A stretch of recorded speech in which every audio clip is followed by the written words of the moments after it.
नमस्ते दोस्त, स्वागत है आपका। आज की रात हम एक बेहद कोमल और सुकून देने वाली कहानी सुनने जा रहे हैं जिसका नाम है बिना दरवाजों वाला घर।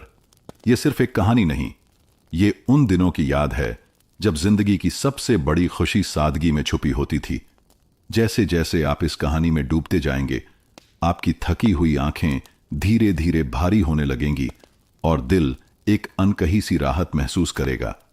अगर ऐसी मीठी नींद लाने वाली कहानियां आपको सुकून देती हैं तो चैनल को जरूर सब्सक्राइब कीजिए। यहां हर 2 दिन में एक नई कहानी आपको सुनाने आती है। और बताइए जरा, आप किस शहर से सुन रहे हैं और अभी आपकी घड़ी में क्या समय हो रहा है। आपके हर कमेंट से, हर लाइक से ये एहसास होता है कि आप वहीं कहीं हैं, सुन रहे हैं और इस नींद भरी दुनिया में मेरे साथ चल रहे हैं। अब चलिए, रोशनी धीमी कर लीजिए, पंखे की हल्की आवाज को महसूस कीजिए और धीरे धीरे आंखें बंद कर लें, क्योंकि अब हम चल पड़ते हैं उस घर की ओर जहां कोई दरवाजा नहीं था और नींद हमेशा खुली मिलती थी।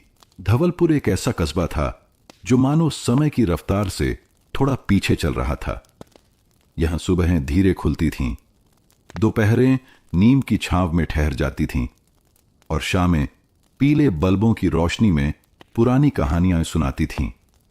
शहर की आपाधापी से दूर ये जगह किसी पुराने हिंदी उपन्यास की आखिरी पन्नों जैसी थी, थोड़ी भूली हुई पर आत्मा से भरी हुई। इसी कस्बे की बीच की गली में था एक छोटा सा घर जिसकी दीवारें हल्के नीले रंग की थीं और दरवाजा कभी बंद नहीं होता था। हां, आपने सही सुना, उस घर में कोई ताला नहीं था। घर के बाहर लगे लकड़ी के एक पुराने बोर्ड पर हाथ से लिखा हुआ था, यहां कोई ताला नहीं लगता क्योंकि यहां डर नहीं रहता। यह घर था प्रभात नारायण शुक्ला का, 70 वर्ष के वृद्ध पर मन से किशोर। उनका चेहरा सूरजमुखी की तरह खिला हुआ रहता और चाल में वो ठहराव होता जो सिर्फ एक लंबे शांत जीवन का अनुभव ही दे सकता है। उनकी पत्नी थीं शारदा देवी, एक सौम्य स्त्री जिनके चेहरे पर एक अजीब सी स्थायी मुस्कान थी, जैसे उन्होंने जीवन के सारे दुख भीतर छुपाकर दुनिया को सिर्फ स्नेह बांटना चुना हो। इस घर की एक और खास बात थी, यह न सिर्फ ताले से खाली था बल्कि भय से भी मुक्त था। जब लोग पहली बार इस घर के पास से गुजरते तो रुक जाते, चौंकते, कुछ तो मुस्कुराते हुए कहते, क्या साहस है आजकल के जमाने में। लेकिन जो वहां बार बार आते उन्हें पता था कि यह साहस नहीं, एक जीवन दर्शन था, विश्वास की नींव। प्रभात बाबू हमेशा कहते थे, ताले चोरों को नहीं रोकते, बस हमें डराते हैं, और जब आदमी डरने लगता है तब भरोसा मरने लगता है। उनका यह विश्वास कोई नई सोच नहीं थी, बल्कि उनके पिता पंडित बद्री प्रसाद शुक्ला की दी हुई विरासत थी। पंडित जी स्वतंत्रता संग्राम सेनानी थे और उन्होंने कभी अपने घर की कुंडियां नहीं बंद की। वो कहते थे, जो देश के लिए लड़ सकता है वो अपने घर की रक्षा डर के ताले से क्यों करे। ये घर पीढ़ियों से वैसा ही था। दीवारें नई होती रहीं, छत बदली गई, फर्नीचर आधुनिक हुआ, लेकिन दरवाजा हमेशा खुला ही रहा। एक जीवित घर। इस घर में आने जाने वालों की कोई गिनती नहीं थी। बच्चों की हंसी वहां हर शाम गूंजती, बूढ़े लोग आकर बरामदे में अखबार पढ़ते और राह चलते यात्री अक्सर वहां रुककर पानी पीते। घर की रसोई में हमेशा एक बर्तन में अतिरिक्त खाना रखा रहता, कभी किसी भूखे के लिए, कभी किसी पालतू जानवर के लिए, या कभी बस इसलिए कि कभी कोई भूखा ना लौटे। शारदा देवी अक्सर कहती, जब दिल खुला हो तो दरवाजे को क्या बंद करना। लोगों की बातें धीरे धीरे यह घर पूरे धवलपुर का प्रतीक बन गया। लोग इस घर को खुला घर कहकर पहचानने लगे। किसी को रास्ता पूछना हो तो जवाब मिलता, उस घर के पास से मुड़ जाना जहां ताला नहीं लगता। कई बार चोरों की वारदातें शहर में हुई।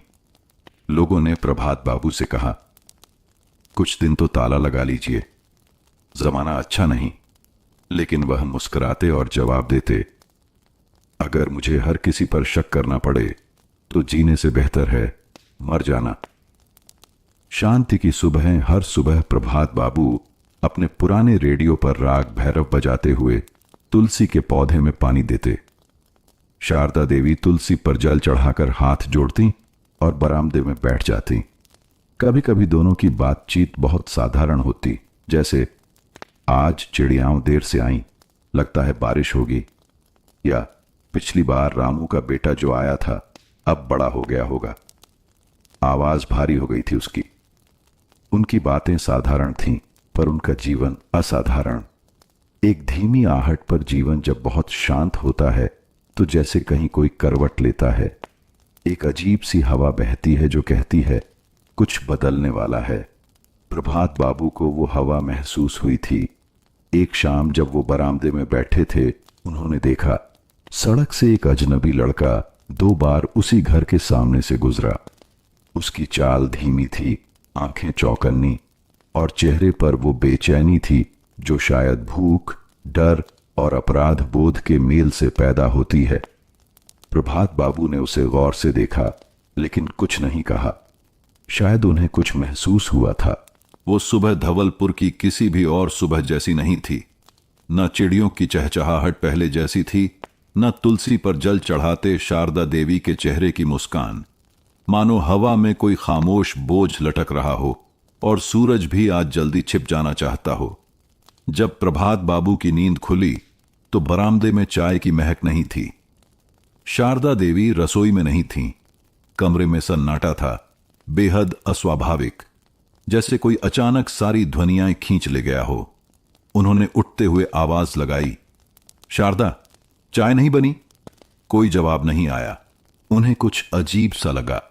उठे, चप्पल पहनी और रसोई की ओर बढ़े। वहां शारदा देवी खड़ी थीं, लेकिन बेजान सी। उनके हाथ कांप रहे थे और चेहरा पीला पड़ा था। वो उस पुराने संदूक को घूर रही थीं जो अब वहां नहीं था। प्रभात जी, संदूक वो नहीं है। शब्दों ने जैसे कमरे की हवा काट दी। प्रभात बाबू ने तुरंत पूरे घर का मुआयना किया। बैठक में रखा पीतल का वह घड़ा जिसमें कभी उनके पिता ने आजादी की लड़ाई के चंदे के पैसे रखे थे, वो भी गायब था। शारदा की शादी की 2 साड़ियां जो उन्होंने बड़े जतन से सहेज कर रखी थीं, वो भी नहीं थीं। और अलमारी का छोटा सा लॉकर जो अक्सर खाली रहता था, लेकिन पिछले हफ्ते किसी रिश्तेदार से उधार लिए 5,000 रुपए उसमें रखे थे, वो भी खोल दिया गया था।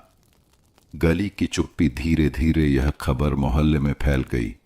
जैसे किसी पेड़ से पहली बार पत्ते गिरते हैं और बाकी पत्ते कांपने लगते हैं। लोग घर के बाहर जमा हो गए। किसी के चेहरे पर चिंता थी, किसी पर दया, और किसी की आंखों में वह सूना सा मैं तो पहले ही कहता था भाव। आजकल भरोसे की कीमत यही रह गई है। ताला तो जरूरी है भाई, दुनिया वही है। लेकिन प्रभात बाबू चुप थे। वो ना गुस्से में थे, ना टूटे हुए। वे बस सुन रहे थे, जैसे उनकी आत्मा किसी और आवाज की प्रतीक्षा कर रही हो। एक कागज का टुकड़ा जब सब मुआयना खत्म हो गया तो बरामदे के कोने में शारदा देवी ने कुछ देखा।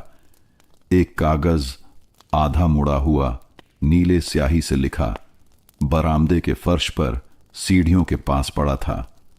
प्रभात जी, ये देखिए। उन्होंने वो कागज उठाया।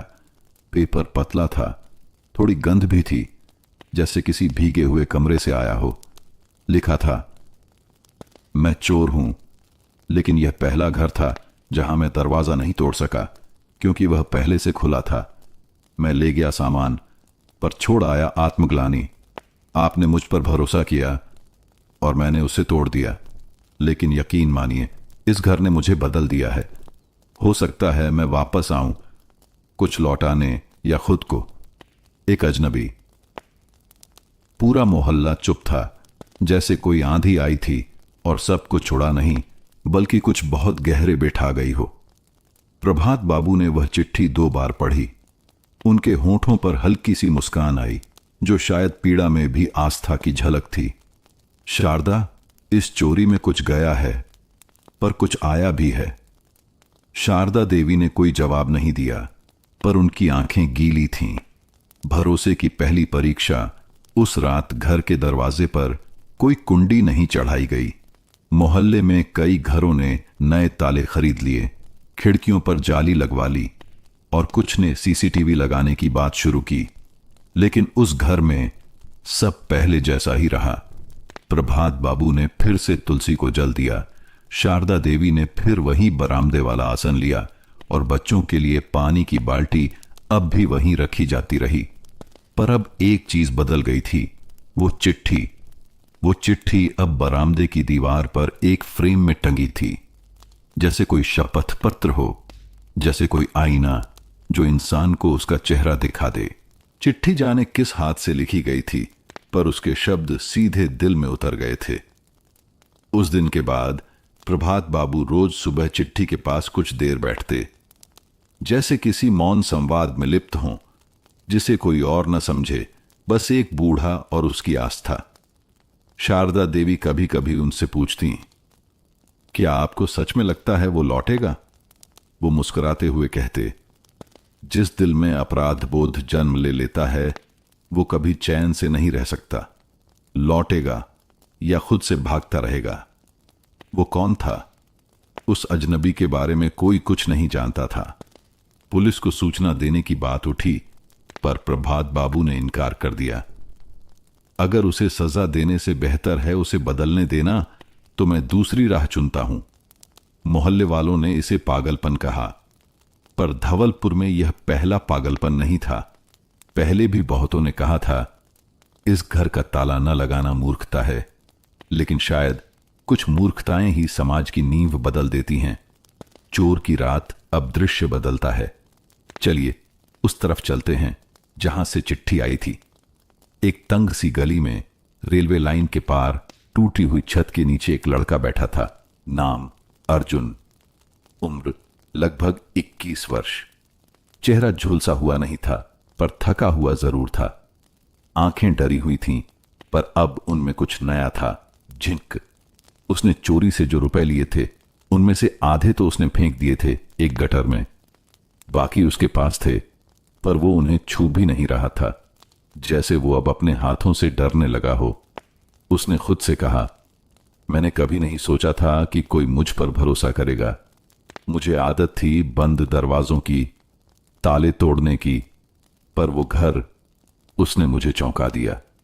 उसे याद आया जब वो उस घर में दाखिल हुआ था। कोई आवाज नहीं, कोई डर नहीं। अलमारी खुली, संदूक सामने, कुछ रुपए हाथ में, और फिर उस दीवार पर टंगी तस्वीरें। एक में प्रभात बाबू अपने पोते के साथ हंसते दिख रहे थे, एक में शारदा देवी तुलसी के पास बैठी थीं और एक छोटे बच्चे को पानी पिलाते हुए। वो मेरे जैसे किसी को पानी पिला रही थीं, बिना सवाल पूछे। उसके हाथ कांपने लगे थे, पर वह सामान लेकर चला गया, क्योंकि भूख और आदत ने अब तक आत्मा से लड़ाई जीती थी। पर अब उसके भीतर कुछ हारने लगा था। चिट्ठी का जन्म अर्जुन ने वह चिट्ठी अगले दिन रात को लिखी थी। उसने एक पुराना कागज लिया, एक टूटी हुई पेन चुराई और पहला वाक्य लिखा, मैं चोर हूं। फिर एक एक शब्द जैसे उसके भीतर से टपकता गया। जब सुबह हुई तो वो चिट्ठी लेकर फिर उसी गली में लौटा। वहां खड़ा रहा।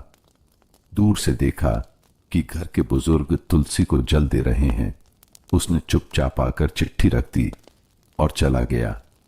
लेकिन उस रात से अर्जुन की नींद टूट गई थी। अब कोई उसे सजा नहीं दे रहा था, पर आत्मा का सवाल पीछा कर रहा था। प्रभात बाबू की प्रतीक्षा अर्जुन की कहानी से दूर। उधर प्रभात बाबू अब हर शाम एक दीपक दरवाजे के पास जलाने लगे थे। दीपक छोटा था, लौ धीमी थी, पर उसकी गर्मी किसी को रास्ता दिखाने के लिए काफी थी। एक शाम उन्होंने शारदा से कहा, मैं दीपक इसलिए जलाता हूं ताकि अगर वो लौटे तो अंधेरे में रास्ता न भटके। शारदा देवी ने पूछा, और अगर वो कभी न लौटे? वो बोले, तो कम से कम मेरे अंदर की रोशनी कभी बुझने न पाए। एक सप्ताह बीत गया। एक रात जब धवलपुर में गरज के साथ बारिश हो रही थी और हर घर की खिड़कियां बंद थीं, वो घर अब भी खुला था। बरामदे में रखे दीपक की लौ बारिश में कांप रही थी। अचानक एक आहट हुई। दरवाजे पर एक साया दिखाई दिया, गिला, कांपता, रुका हुआ, और फिर एक धीमी दस्तक। बारिश थमी नहीं थी। बिजली की चमक के बीच वो साया फिर दिखाई दिया, दरवाजे के बाहर, गीला और कांपता हुआ। भीतर दीपक की लौ भी अब बुझने के कगार पर थी, लेकिन बुझी नहीं, मानो वह लौ किसी प्रतीक्षा में अड़ी हुई थी। दरवाजे पर तीसरी बार हल्की सी दस्तक हुई। प्रभात बाबू ने धीरे से आंखें खोलीं। वे बैठक में सो रहे थे, लेकिन जैसे किसी अदृश्य ध्वनि ने उन्हें जगा दिया हो। शारदा देवी भी उठ गईं। दोनों ने एक दूसरे की ओर देखा, चुपचाप, बिना शब्दों के। प्रभात बाबू ने दरवाजे की ओर कदम बढ़ाए। उन्होंने दरवाजा खोला नहीं, क्योंकि वो पहले से खुला था। सामने खड़ा था एक लड़का, भीगा, थका और डरा हुआ। अर्जुन। मौन का पहला संवाद। प्रभात बाबू ने बिना कुछ पूछे उस पर एक नजर डाली। न घूरा, न टोका, बस देखा जैसे कोई किसान देखता है कि बीज फूट पड़ा है मिट्टी से। शारदा देवी ने एक पुराना तौलिया लाकर दरवाजे के पास रख दिया। कुछ भी नहीं कहा। अर्जुन ने हाथ जोड़ दिए। होंठ खुले, पर शब्द नहीं निकले। उसकी आंखों से एक आंसू टपका। वो पल ऐसा था जब तीन लोग साथ खड़े थे, और फिर भी पूरी दुनिया चुप थी। अंदर की ओर एक कदम प्रभात बाबू ने सिर हिलाकर कहा, भीतर आओ, ठंड लग जाएगी। अर्जुन ने पैर आगे बढ़ाया। बरामदे की चौखट पार करना उसके लिए किसी न्यायालय की सीढ़ियां चढ़ने जैसा था। वो अंदर आया। बैठक के कोने में शारदा देवी ने एक पुराना कंबल बिछा दिया। एक कटोरी में अदरक वाली चाय और एक थाली में गरम रोटियां रखीं। अर्जुन की आंखें वहीं रुक गईं। उसने हिचकते हुए पूछा, आप मुझे क्यों अंदर लाए? प्रभात बाबू मुस्कुराए। उनकी आवाज धीमी थी, पर स्थिर। क्योंकि तुमने दस्तक दी। चोर चुपचाप आता है बेटा, दस्तक देकर। रात का चुपचाप पुनर्जन्म। उस रात अर्जुन ने बहुत कम खाया, पर बहुत कुछ पी लिया। माफी, मौन और मानवता। शारदा देवी ने उसका सिर पोंछते हुए पूछा, कहां से आए हो? उसने सिर झुका लिया। भागा था सब जगह से, घर से, रिश्तों से, खुद से। और अब? प्रभात बाबू ने पूछा। अब लगता है शायद लौट सकता हूं। प्रभात बाबू ने कहा, कोई भी लौट सकता है, बस मन का दरवाजा खुला रखना पड़ता है। दीवार की ओर देखा। उसने अर्जुन की निगाह उस फ्रेम की ओर गई जिसमें उसकी चिट्ठी टंगी थी। उसे पढ़कर उसकी सांसें तेज हो गईं। आपने इसे हटाया क्यों नहीं? क्योंकि यह हमारी सबसे कीमती चीज बन गई है। अर्जुन की आंखें भर आईं। उसने कहा, मैं सब लौटा दूंगा जो ले गया था। प्रभात बाबू ने सिर हिलाया। जो ले गए थे वो लौटाना आसान है, जो छोड़ गए थे खुद को, उससे वापस लेना ही असली लौटना है। उस रात कुछ बदला रात बीत गई, लेकिन उस घर में एक नया सवेरा पहले ही जन्म ले चुका था। पहली बार अर्जुन चैन की नींद सोया। शारदा देवी ने उसके सिर के पास एक दीपक रखा। प्रभात बाबू ने खिड़की खुली छोड़ी, जैसे भरोसा अब फिर से बहने लगा हो। मोहल्ला नहीं जानता था कि उस घर में क्या हुआ, लेकिन अगले दिन जब कोई पूछता, वो चोर पकड़ा गया, प्रभात बाबू बस मुस्कुराते और कहते, नहीं, वो पकड़ा नहीं, समझा गया है। सवेरा जब धवलपुर पर फैला तो वो पहले जैसा नहीं था।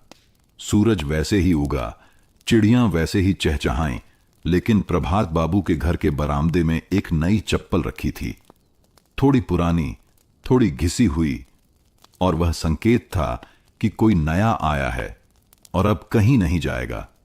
अर्जुन उस सुबह बहुत जल्दी उठ गया था। वह बरामदे की सफाई कर रहा था, झाड़ू लगा रहा था, पौधों में पानी डाल रहा था, जैसे एक बच्चा जो कुछ तोड़ने के बाद उसे ठीक करने को बेताब हो। शारदा देवी ने देखा और मुस्कुराई। उन्होंने चाय के साथ हल्की सी पुकार दी, बेटा चाय पी लो, बरामदे का धरती मां है, सेवा तो दिन भर चलती है। अर्जुन थोड़ा सा कुचाया, धीरे से चाय लेकर बैठ गया। मैं कुछ काम करना चाहता हूं, जो आपने खोया था उसे लौटाना चाहता हूं। प्रभात बाबू वहीं अखबार पढ़ रहे थे। उन्होंने चश्मा उतार कर कहा, काम करना अच्छा है बेटा, लेकिन उसे माफी से जोड़ोगे तो बोझ बन जाएगा। अगर उसे सेवा से जोड़ोगे तो जीवन बन जाएगा। एक नई भूमिका। उसी दोपहर अर्जुन ने घर के पुराने कोठार की सफाई शुरू की। वहां पुरानी किताबें, कुछ लकड़ी की अलमारियां और टूटा फर्नीचर पड़ा था। उसने देखा वहां एक तरफ बच्चों के पुराने खिलौने भी थे। ये सब? अर्जुन ने पूछा। शारदा देवी बोली, कभी मोहल्ले के बच्चों के लिए लाइब्रेरी और खेल का कोना था ये, पर समय ने धूल चढ़ा दी। अर्जुन चुप रहा, फिर धीरे से बोला, तो फिर समय को उल्टा बहा लेते हैं। अर्जुन का संकल्प। अर्जुन ने उसी दिन से कोठार को नया रूप देना शुरू किया। वो रोज मोहल्ले के बच्चों से बात करता, उनकी किताबें मांगता, टूटे खिलौनों को जोड़ता और पुराने फर्नीचर की मरम्मत करता। मोहल्ले में खबर फैलने लगी, वो लड़का जो पहले चोर कहलाया गया अब भैया बन गया है। शुरुआत में लोग हिचकिचाए, लेकिन धीरे धीरे बच्चे खींचे चले आए और एक हफ्ते में कोठार बन गया, विश्वास कक्ष। दरवाजे के ऊपर अर्जुन ने खुद लिखा, ये कमरा भी खुला है क्योंकि यहां डर नहीं रहता। एक नया नाम। एक दिन मोहल्ले की एक बुजुर्ग महिला ने पूछा, बेटा तुम्हारा नाम अर्जुन है ना? प्रभात बाबू ने मुस्कुराकर जवाब दिया, अब वो अर्जुन नहीं, अब वो प्रकाश है, क्योंकि जहां वो जाता है अब वहां उजाला होता है। शारदा देवी ने हामी भरी। अर्जुन तीर चलाता था, प्रकाश राह दिखाता है। अर्जुन, अब प्रकाश चुपचाप सुनता रहा। उसकी आंखों में आंसू थे, पर होठों पर पहली बार आत्मगौरव की सी मुस्कान थी। पुराने पैसे का उत्तर। कुछ दिन बाद जब विश्वास कक्ष पूरी तरह तैयार हो गया, प्रकाश ने एक पुराना थैला प्रभात बाबू के सामने रखा। जो मैंने लिया था, ये उसी का उत्तर है। रुपए भी हैं और कुछ सामान भी जो मैंने दोबारा कमाकर खरीदा। प्रभात बाबू ने थैला नहीं खोला। उन्होंने कहा, हमारे लिए सबसे कीमती चीज वो थी जो तुम वापस नहीं लाए, क्योंकि तुम खुद बन गए वो विश्वास। प्रकाश की आंखें भर आईं। मैं कभी सोचा नहीं करता था कि मैं लौट पाऊंगा। शारदा देवी ने उसका सिर सहलाया। जो घर बिना दरवाजे के हो, वहां कोई भी लौट सकता है, बस दरवाजा नहीं, दिल खुला चाहिए। अब हर रविवार को विश्वास कक्ष में बच्चों के लिए कहानियां सुनाई जाती। बूढ़े वहां बैठकर अखबार पढ़ते और राहगीर चाय के साथ विश्राम पाते। लोग अब कहते, वो जो घर है ना, जहां कभी चोरी हुई थी, अब वहां दिल खुलते हैं, ताले नहीं। कुछ महीने बीत चुके थे। धवलपुर में गर्मियां लौट आई थीं और पेड़ पौधों की हरियाली के बीच विश्वास कक्ष बच्चों की हंसी और कहानियों से गूंजता रहता। प्रभात बाबू की सुबहें अब अखबार नहीं, बच्चों की आवाजों से शुरू होती थीं और शारदा देवी की रसोई से फिर वही गुड़ वाली चाय की महक लौट आई थी। और प्रकाश अब मोहल्ले के लिए एक नाम नहीं, एक उदाहरण बन चुका था। एक सामान्य सी दोपहर। उस दिन दोपहर कुछ अलग नहीं थी। प्रकाश यानी पहले वाला अर्जुन किताबों की अलमारी को सही कर रहा था जब एक 8-9 साल की लड़की आई, नाम नेहा। उसकी आंखों में कुछ बेचैनी थी। भैया, ये कोई चिट्ठी गिर गई है। विश्वास कक्ष के दरवाजे के पास पड़ी थी। प्रकाश ने चिट्ठी ली। कागज पीला सा था, कोने मुड़े हुए, लेकिन अक्षर साफ थे। उसे खोलते ही जैसे हवा का रुख बदल गया। चिट्ठी में क्या था? मैंने भी कभी चुराया था, दूसरों का नहीं, अपना भविष्य। मैं जानता हूं आप कौन हैं, मैं जानता हूं आप क्या थे और अब क्या बन गए, लेकिन मुझे नहीं लगता कि मैं बदल सकता हूं। फिर भी अगर कभी हिम्मत हो तो क्या मुझे भी एक दरवाजा मिलेगा, एक और खोया हुआ इंसान। प्रकाश देर तक उस चिट्ठी को पढ़ता रहा। उसका मन जैसे फिर उसी मोड़ पर लौट गया जहां कभी वह खुद खड़ा था। चोरी के बाद अपराध बोध, भागते हुए मन और फिर उस खुले दरवाजे की दस्तक। प्रभात बाबू की सलाह। प्रकाश ने वह चिट्ठी प्रभात बाबू को दिखाई। उन्होंने गहरी सांस ली और कहा, अब तुझसे कोई उम्मीद कर रहा है प्रकाश। अब तू दरवाजा नहीं खटखटा रहा, दरवाजा बन गया है। प्रकाश ने पूछा, पर मैं क्या करूं? कौन है ये? शारदा देवी ने धीरे से जवाब दिया, पहले तूने चिट्ठी छोड़ी थी, अब कोई और वही राह ढूंढ रहा है। शायद वो तुझ तक पहुंचे जैसे तू हम तक पहुंचा था। प्रकाश का उत्तर अगले दिन विश्वास कक्ष के बाहर एक और चिट्ठी टांगी गई, लेकिन इस बार एक उत्तर के रूप में, यह घर अब भी खुला है, यहां ताले नहीं लगते और नाम नहीं पूछे जाते। अगर तुम लौटना चाहो तो दरवाजा खुला है, और दिल भी। एक और कभी खोया हुआ इंसान जो अब खुद दीपक बनना चाहता है। लोग उस चिट्ठी को पढ़ते और मुस्कुराते। बच्चे पूछते, भैया ये चिट्ठियां कहां से आती हैं? प्रकाश जवाब देता, वो आते हैं जहां लोग टूटते हैं और पहुंचते हैं जहां किसी को भरोसा होता है कि टूटे को जोड़ा जा सकता है। और फिर एक शाम, कुछ ही दिनों बाद, एक शाम जब सूर्यास्त हो रहा था और बरामदे के दीपक की लौ फिर जल रही थी, तो वहां एक नई दस्तक सुनाई दी। प्रकाश बाहर आया। सामने खड़ा था एक अधेड़ उम्र का आदमी, शक्ल थकी हुई, आंखें डरी हुई, लेकिन एक उम्मीद के साथ। उसने कोई शब्द नहीं कहा। प्रकाश ने मुस्कुराकर कहा, आप अंदर आ सकते हैं, यहां दरवाजे बंद नहीं होते। बरामदे में हल्की रोशनी थी, दीपक की लौ झिलमिला रही थी, और सामने खड़ा वह अधेड़ उम्र का आदमी, कंधे झुके हुए, चेहरे पर थकान की लकीरें और आंखों में वर्षों से दबे अपराधबोध की परछाई। प्रकाश उसे पहचान गया। उसने कहा नहीं, पर वह जानता था ये वही है जिसने चिट्ठी भेजी थी। नाम नहीं पूछे जाते। प्रकाश ने वही दोहराया जो कभी प्रभात बाबू ने उससे कहा था, यहां नाम नहीं पूछे जाते, सिर्फ इतना जान लिया जाता है कि तुम लौटना चाहते हो, और यही काफी है। उस आदमी की आंखें भर आईं। मैंने बहुत कुछ खो दिया है, खुद को भी, वह बोला। यहां बहुत कुछ पाया जा सकता है, प्रकाश ने मुस्कुराते हुए जवाब दिया, खुद को भी। नया मेहमान आदमी का नाम हरिचरण था। कभी गांव में स्कूल मास्टर रहा, फिर किसी घरेलू कारण से पीने लगा। धीरे धीरे नौकरी गई, सम्मान गया, फिर खुद से विश्वास भी चला गया। उसने कब और कैसे चोरी शुरू की उसे याद नहीं, पर एक दिन किसी ने उसका पीछा नहीं किया, सिर्फ एक चिट्ठी छोड़ दी, और उसी चिट्ठी ने उसका जीवन मोड़ दिया। विश्वास कक्ष में पुनः जन्म हरिचरण अब विश्वास कक्ष में बच्चों को हिंदी और गणित पढ़ाने लगा। उसकी काली स्लेट, जिस पर पहले जीवन की गलतियां लिखी थीं, अब बच्चों के उजले अक्षरों से भर रही थी। शुरू में लोग हिचकिचाए, फिर बच्चों ने उनका नाम हरिदादा रखा। नाम चलता गया, जैसे उनका बोझ धीरे धीरे मिटने लगा। प्रभात बाबू की नजरें, प्रभात बाबू अब ज्यादा बोलते नहीं थे, लेकिन एक शाम उन्होंने प्रकाश से कहा, जब तू आया था तो मैंने एक दीपक जलाया था, अब तूने दूसरा जला दिया। यही है असली जीत, जब रोशनी बांटने लगे हम। प्रकाश की आंखें भीग गईं।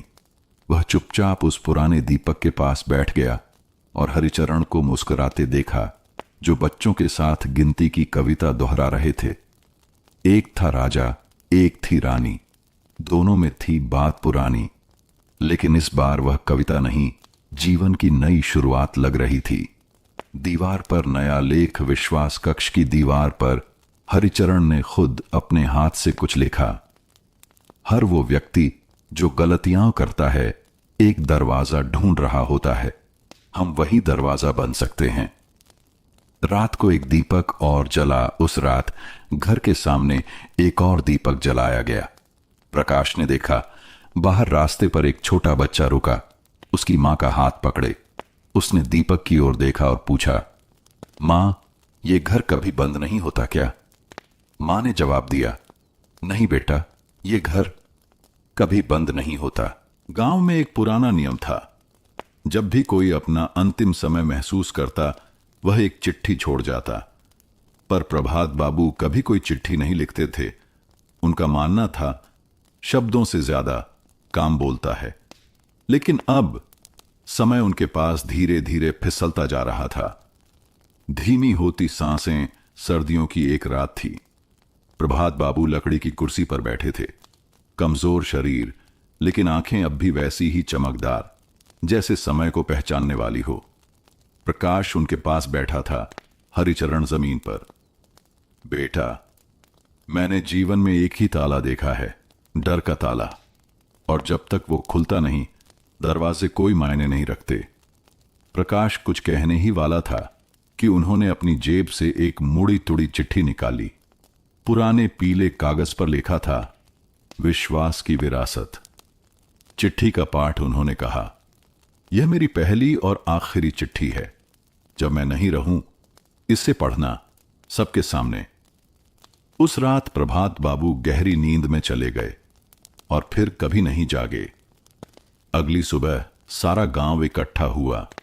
विरासत की चिट्ठी प्रकाश ने कांपते हाथों से वह चिट्ठी खोली और पढ़नी शुरू की। प्रियजनों, मैं कोई महापुरुष नहीं था। सिर्फ चाहता था कि दुनिया में एक कोना ऐसा हो जहां डर न हो, शक न हो, सिर्फ भरोसा हो। बिना दरवाजों वाला घर कोई ईंट पत्थर की चीज नहीं, यह एक सोच है। जिस दिन तुम किसी टूटे हुए को अपनाओगे, किसी अजनबी को मौका दोगे और किसी चोर को इंसान की तरह देखोगे, उसी दिन यह घर हर जगह होगा। मैं जा रहा हूं, लेकिन अगर कभी किसी को लगने लगे कि दुनिया में अच्छा कुछ बचा नहीं, तो इस घर की ओर देख लेना। प्यार से, प्रभात।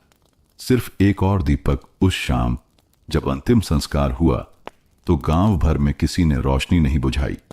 हर घर के बाहर एक छोटा सा दीपक रखा गया। प्रकाश, हरिचरण और बाकी सभी बच्चों ने एक साथ लिखा, हम सब बिना दरवाजों वाले लोग हैं। दरवाजे अब भी खुले हैं। समय बीत गया, बच्चे बड़े हुए। हरिचरण ने और 2 विश्वास केंद्र खोले। प्रकाश ने गांव के बाहर एक छोटा सा पुस्तकालय खोला, जहां पहली किताब थी, प्रभात की चिट्ठियां, और उसके पहले पन्ने पर लिखा था, यह कहानी खत्म नहीं होती, क्योंकि यह एक दरवाजा है और दरवाजे बंद नहीं होते। प्रभात बाबू की चिट्ठी के बाद जैसे पूरे गांव में कुछ बदल गया था। अब वो घर सिर्फ एक जगह नहीं था, बल्कि हर इंसान के भीतर बनने लगा था। एक ऐसा स्थान जहां डर नहीं, भरोसा हो। हरिचरण की पहल। हरिचरण ने गांव की पुरानी अनाज कोठरी को एक नया रूप दिया। उसने एक तख्ती लगाई, यह जगह है विश्वास केंद्र। यहां कोई भूखा नहीं जाएगा, यहां कोई सवाल नहीं पूछा जाएगा, यहां कोई दरवाजा नहीं होगा। शुरुआत में कुछ लोगों ने सवाल किए, क्या ऐसा चल पाएगा? लोग इसका फायदा नहीं उठाएंगे? हरिचरण बस मुस्कुराता था। जो फायदा उठाते हैं उन्हें सबसे ज्यादा जरूरत होती है। पहले भरोसा दें, फिर देखिए बदलाव। प्रकाश का पुस्तकालय। प्रकाश ने गांव के कोने में एक छोटी सी झोपड़ी को प्रभात पठनालय बना दिया। वहां एक बोर्ड टंगा था, पढ़ो, चुपचाप जाओ, किताब लौटाओ या न लौटाओ, बस किसी और को पढ़ने दो। धीरे धीरे किताबें आने लगीं। कभी बच्चों की कॉपियां, कभी गांव के बड़ों की आत्मकथाएं। लोग अब पढ़ने से ज्यादा सोचने लगे थे। गांव में बदलाव। जब राधा चाची की गाय बीमार पड़ी तो बिना कहे 8 लोग दवा ले आए। जब किशन को खेत में चोट लगी तो अगली सुबह उसके खेत खुद ब खुद जुट चुके थे। जब किसी ने गांव की दीवार पर लिखा, अब लोग मास्क नहीं मुस्कान बांटते हैं, तो किसी ने नीचे जोड़ा, क्योंकि हम सब बिना दरवाजों वाले हो गए हैं। एक चोर की वापसी। इसी बीच एक बूढ़ा आदमी चुपचाप गांव आया, कमजोर, लाठी के सहारे। हरिचरण ने उसे पहचान लिया। वही चोर जिसने वर्षों पहले प्रभात बाबू के घर से सामान चुराया था और चिट्ठी छोड़ी थी। गांव वाले ठिठक गए, पर हरिचरण ने आगे बढ़कर उसका हाथ थामा और कहा, आपका स्वागत है हमारे घर में, हमारे दिल में। वो बूढ़ा आदमी फूट फूट कर रोने लगा। मंदिर की दीवार पर लिखा गया। गांव के मंदिर की दीवार पर आज भी ये पंक्तियां चमक रही हैं, जिस घर में दरवाजे न हो वहां इंसान अंदर नहीं आता, उसका भरोसा आता है। गांव में हुए परिवर्तन की सुगंध अब हवाओं के साथ दूर तक पहुंच चुकी थी। अखबारों में छोटी सी खबर छपी, एक गांव जहां दरवाजों की जरूरत नहीं रही। वो गांव जो पहले किसी नक्शे पर एक नामभर था, अब प्रेरणा बनकर उभर रहा था। पत्रकार की पहली यात्रा। एक युवा पत्रकार अन्विता मिश्रा ने उस खबर को पढ़ा और उसका मन बेचैन हो उठा। वो शहर की चकाचौंध से अलग कुछ सच्चा देखना चाहती थी और इसीलिए एक दिन वह हरिचरण के गांव पहुंच गई। हरिचरण ने मुस्कुराकर उसका स्वागत किया। आप दरवाजे की तलाश में आई हैं या विश्वास की? अन्विता थोड़ी हंसी। दोनों, उसने कहा। अन्विता की डायरी से एक पन्ना। मैंने आज एक ऐसा घर देखा जो खुला था, केवल ईंट और लकड़ी से नहीं बल्कि दिलों से। वहां कोई ताले नहीं थे, पर फिर भी चोरी नहीं हुई, और जहां चोरी हुई वहां एक चिट्ठी ने एक विचार चुरा लिया और लौटाया भी। शहर में हलचल। अन्विता का लेख शहर के बड़े अखबारों में छपा। बिना दरवाजों वाला गांव जहां लोग भरोसा चुराते नहीं, बांटते हैं। इस लेख ने शहर के युवाओं को झकझोर दिया। कॉलेजों में चर्चा होने लगी, क्या हम भी ऐसा कुछ बना सकते हैं? एक आर्किटेक्चर के छात्र समूह ने प्रस्ताव दिया, हम एक सार्वजनिक विश्वास स्थल बनाएंगे जहां कोई भी आकर किताबें, खाना या कपड़े छोड़ सके और कोई भी बिना सवाल लिए जा सके।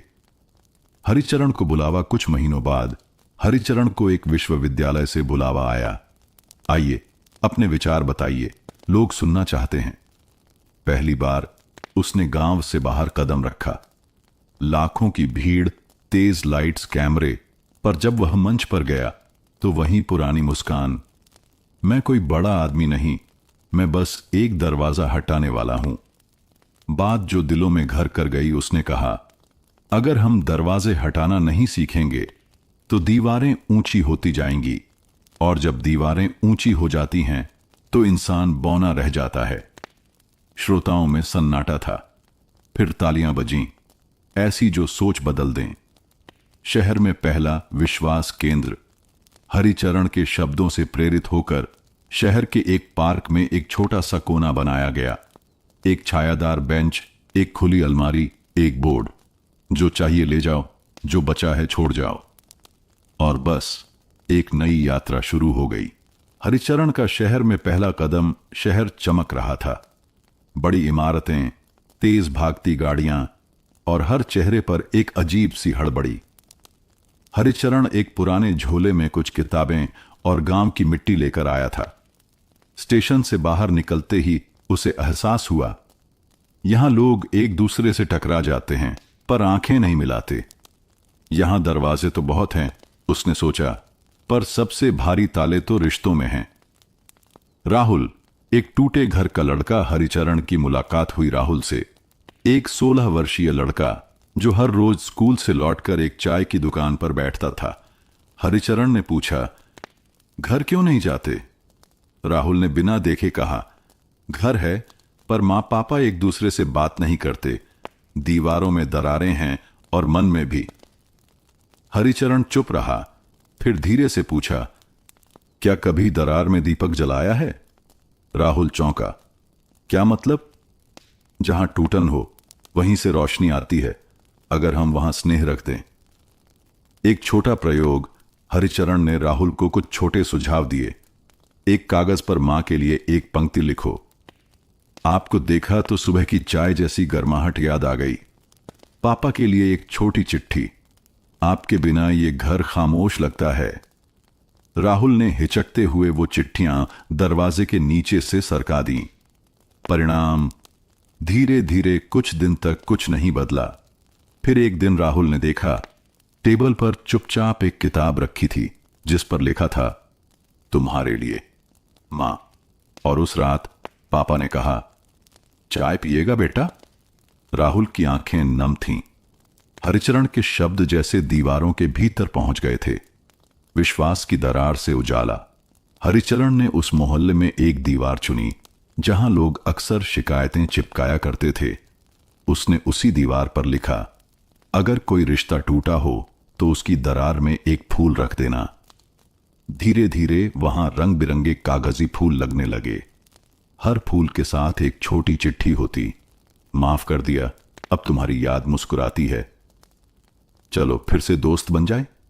शहर में बदलाव की बूंद एक रिपोर्टर ने लिखा।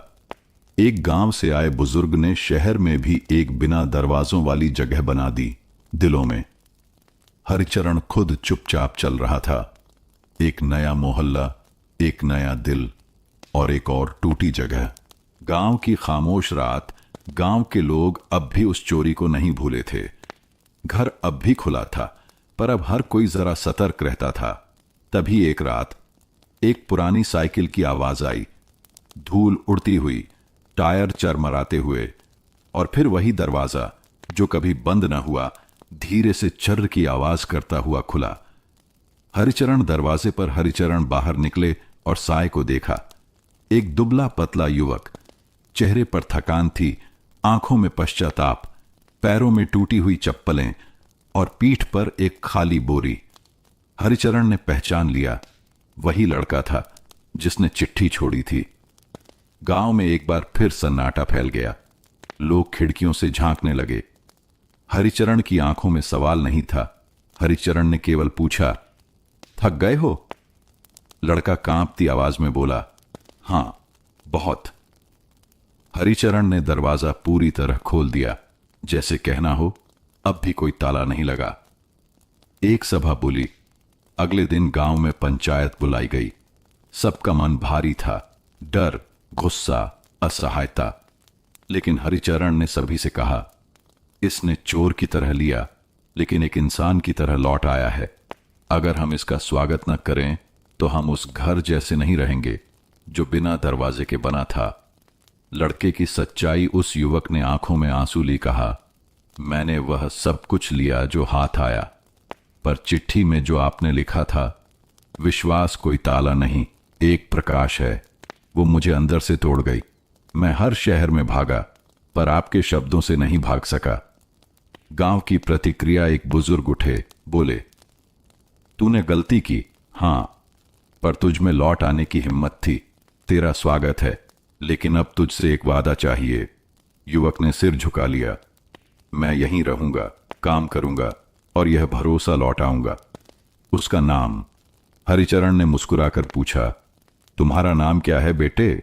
लड़का बोला, आकाश। हरिचरण ने कहा, फिर तू अब इस घर का भी आकाश है। जैसे ये घर खुला है, अब तेरा मन भी खुला रहे। और उस रात गांव के लोग पहली बार उस चोर के लिए खाना लेकर आए। किसी ने रोटियां दी, किसी ने पुराने कपड़े और किसी ने एक कागजी फूल जिस पर लिखा था, विश्वास लौट आया, दरवाजा अब भी खुला है। गांव का नया सपना, जिस गांव ने कभी डर के साए में नींद खो दी थी, अब वहां उम्मीद की महक आने लगी थी। आकाश अब चुप नहीं रहता। वो रोज सुबह हरिचरण के साथ खेतों में जाता, बुजुर्गों के साथ बैठकर उनके अनुभव सुनता और सबसे ज्यादा गांव के बच्चों के साथ खिलखिलाता। पर एक दिन उसने कहा, मैंने लिया था बिना इजाजत, अब कुछ लौटाना चाहता हूं, बिना शर्त। रसोई की शुरुआत गांव के बीचों बीच एक पुरानी झोंपड़ी थी, कभी भंडार के लिए इस्तेमाल होती थी। उसे आकाश ने साफ किया, चूना पुताई की, दीवार पर एक लकड़ी की पट्टी टांगी। भरोसे की रसोई, जो चाहिए ले जाओ, जो बन पड़े छोड़ जाओ, कोई दरवाजा नहीं। गांव वालों की दुविधा शुरुआत में लोग हिचकिचाए, अगर सब लेकर चले गए तो? हरिचरण ने मुस्कुराकर कहा, ताले वाले घर में भी चोरी होती है। यहां अगर कुछ चुराया गया तो वो हमारी उम्मीद नहीं होगी, बल्कि हमारी परीक्षा। पहली रात रसोई में रखा गया था, एक बोरी चावल, 2 किलो दाल, कुछ आलू और एक कागज। जरूरत से ज्यादा मत लेना, पीछे कोई भूखा हो सकता है। अगली सुबह थोड़ा चावल गया था, थोड़े आलू भी, लेकिन एक नया पैकेट नमक और कुछ टमाटर रखे मिले। धीरे धीरे एक महिला ने आकर 2 रोटियां छोड़ी। एक लड़का स्कूल जाते समय गुड़ की डली रख गया।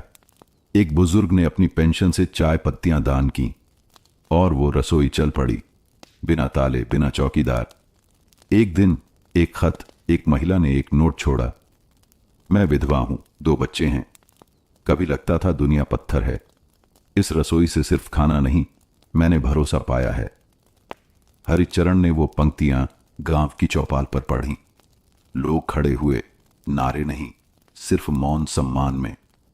आकाश का बदलाव। आकाश अब गांव का सिर्फ निवासी नहीं था, वह बन गया था विश्वास का रक्षक। कभी जो चोरी करके भागा था, अब रोज दूसरों की थालियों में उम्मीद परोसता था। गांव की दीवार पर लिखा गया, भरोसा बंद दरवाजों में नहीं पलता, वह खुली बाहों, खुले दिल और खुली रसोई में जीता है। अफवाह की आंधी। रात के 8 बजे चौपाल पर एक दौड़ता हुआ लड़का आया। अम्मा कह रही थीं, शहर से कुछ अजनबी गांव में घुसे हैं और शायद भरोसे की रसोई को लूटने आए हैं। लोग सन्न रह गए। कुछ ने कहा, कहां था, ताला लगाओ। कुछ ने कहा, अब भी समय है। हरिचरण शांत रहे। बोले, जिस पर भरोसा नहीं था, हमने उसी से भरोसा सीखा था। अब भरोसे की रक्षा हथियार से नहीं, अपने दिल से करनी होगी। रात का पहरा। रसोई के पास कुछ युवा बैठ गए, पर हाथ में लाठी नहीं, बस चाय के कप और कहानियों की बुनाई। किसी ने कहा, अगर कोई आए तो पूछना, भूखा है क्या? किसी ने जोड़ा, अगर हां कहे तो पहले खाना देना। वो आए। रात करीब 2:30 बजे 3 परछाइयां दिखीं, धीरे धीरे पास आईं। एक आदमी, एक औरत और उनके साथ एक छोटा बच्चा। चौकी पर बैठे मोहन ने पूछा, भाई भूख लगी है क्या? आदमी रुका, कांपती आवाज में बोला, हम भागे हुए हैं, पेट में 2 दिन से कुछ नहीं गया, डर था कि लोग भगा देंगे। मोहन हंसा नहीं, डराया नहीं, बस कहा, आओ पहले कुछ खा लो, फिर सुना देना कहानी। सुबह की चिट्ठी। अगली सुबह रसोई में एक कागज पड़ा मिला। हम वो नहीं थे जिनसे डर था, लेकिन आपने जो दिया वो सिर्फ खाना नहीं था, आपने हमें इंसान होने का एहसास दिया। अब हम भी अपनी जगह एक भरोसे की रसोई बनाएंगे। गांव की प्रतिक्रिया। अब गांव को अफवाहें डराती नहीं थीं। अब वहां एक नया नियम था, जो डराता है उससे लड़ो नहीं, उसे भरोसे से जीत लो। हरिचरण की मुस्कान। हरिचरण ने आसमान की ओर देखा और कहा, शायद इसीलिए यह घर बिना दरवाजों वाला था, ताकि इंसान भीतर से खुल सके। सुभाष का हाथ। गांव के सरकारी स्कूल की सफेद दीवार अब कुछ पुरानी लगने लगी थी। छिलती हुई पलस्तर, धूप से फटी हुई सतह। एक दिन 7वीं कक्षा का छात्र सुभाष एक कोने में बैठा था, हाथ में कोयला था। टीचर ने डांटा, क्या दीवार गंदी कर रहा है? पर उसने जवाब नहीं दिया। लिखी गई बात। शाम को जब गांव वालों ने देखा तो उस दीवार पर एक पंक्ति चमक रही थी, अगर दरवाजे नहीं भी हों तो भी दिल बंद न होना चाहिए। सादा अक्षरों में लेकिन गहराई लिए हुए। गांव की प्रतिक्रिया। हरिचरण, रुक्मिणी, मोहन और कई अन्य लोग आए। कुछ ने मुस्कुराकर सिर हिलाया, कुछ बूढ़ों की आंखें भर आईं। सरपंच ने कहा, इस पंक्ति को मिटाना नहीं, ये हमारे गांव की पहचान है। नारा बन गया। अगले दिन स्कूल की प्रार्थना सभा में बच्चे बोले, हम वो गांव हैं जहां ताले नहीं हैं और दीवारें इबारत बन जाती हैं। शहर से पत्रकार आया, तस्वीर ली, अखबार में छपा, बिना ताले का गांव भरोसे का संदेश बन गया। सुभाष का सवाल। सुभाष ने हरिचरण से पूछा, दादा क्या एक बच्चा भी बदलाव ला सकता है? हरिचरण ने जवाब दिया, बदलाव कोई उम्र नहीं देखता, वो बस सच देखता है, और तूने सच्चाई लिख दी। संग्रहालय का निमंत्रण। कई महीनों बाद एक पत्र आया, राष्ट्रीय मानवता संग्रहालय, भोपाल से। हम आपके गांव की दीवार और उस पर लिखी इबारत को हमारे संग्रहालय में स्थान देना चाहते हैं।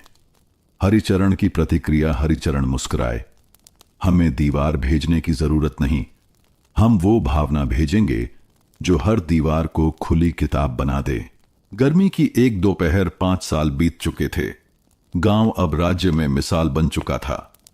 बिना ताले वाला घर अब भी वैसा ही था, खुला, शांत और प्रेम से भरा।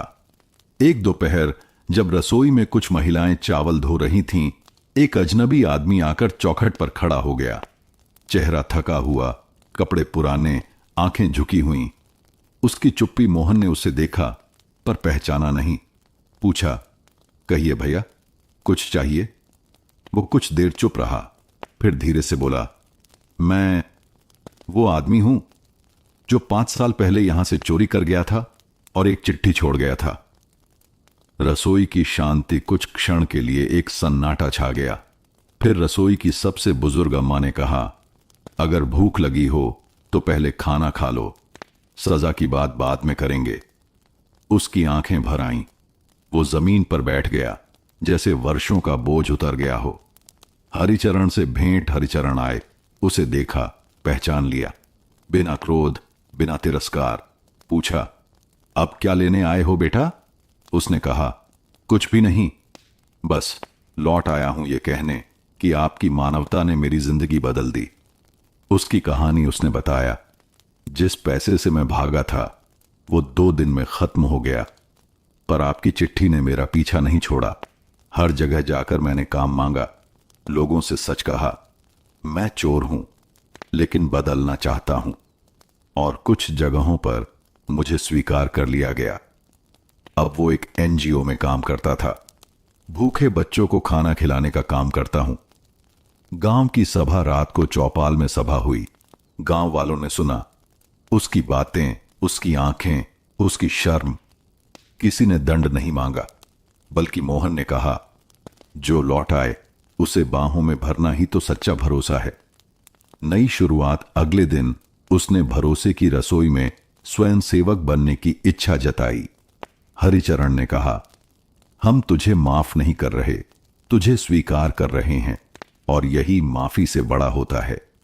दीवार पर नया वाक्य सुभाष ने रसोई की दीवार पर एक नई पंक्ति लिख दी, जो लौट आता है वह चोर नहीं, वो एक नया इंसान होता है। एक नया पाठ गांव के स्कूल में एक दिन प्रधान अध्यापक श्रीमान मिश्रा ने बच्चों से पूछा, अगर कोई चोर सुधर जाए तो क्या वो अब भी चोर कहलाएगा? बच्चे चुप, कुछ उलझे हुए, कुछ सोच में। फिर एक लड़की उठी, मीनू, अगर बीज से पेड़ बन जाए तो हम उसे बीज तो नहीं कहते ना? मिश्रा जी मुस्कुराए। ठीक कहा, आज से हम भरोसे की पढ़ाई शुरू करेंगे। मानवता की शिक्षा नए विषय का नाम रखा गया। मानवता की शिक्षा बच्चों को सिखाया गया। माफी मांगना कमजोरी नहीं, हिम्मत है। हर इंसान में बदलाव की ताकत है। किसी के अतीत को नहीं, वर्तमान को देखो। हर हफ्ते एक सत्र होता जहां जीवन की कहानियां सुनाई जाती। पहली कहानी थी बिना दरवाजों वाले घर की। चोर बना शिक्षक, वो लौटे हुए चोर अब गांव में सत्येंद्र भाई के नाम से जाने जाते थे। अब स्कूल में हर महीने आते, बच्चों से खुलकर बात करते। मैंने चोरी की थी, पर सबसे बड़ा अपराध तब किया जब खुद से भरोसा खो दिया था। बच्चे उनकी आंखों में वो सच्चाई देखते जिसे किताबें नहीं सिखा सकती। हर बच्चा बना रक्षक। गांव के बच्चों ने प्रण लिया, हम किसी पर शक करने से पहले उससे बात करेंगे। और फिर जो हुआ वो गांव की पहचान बन गया। एक दिन ऐसा आया, एक दोपहर बाहर से एक व्यापारी गांव आया, महंगी घड़ी पहने, बड़ी कार में। उसने पूछा, तुम लोग ताले क्यों नहीं लगाते? मीनू ने जवाब दिया, क्योंकि हम मानते हैं कि अगर कोई कुछ ले जाए तो उसकी जरूरत होगी, लालच नहीं, और जरूरतमंद को देना चोरी नहीं होता।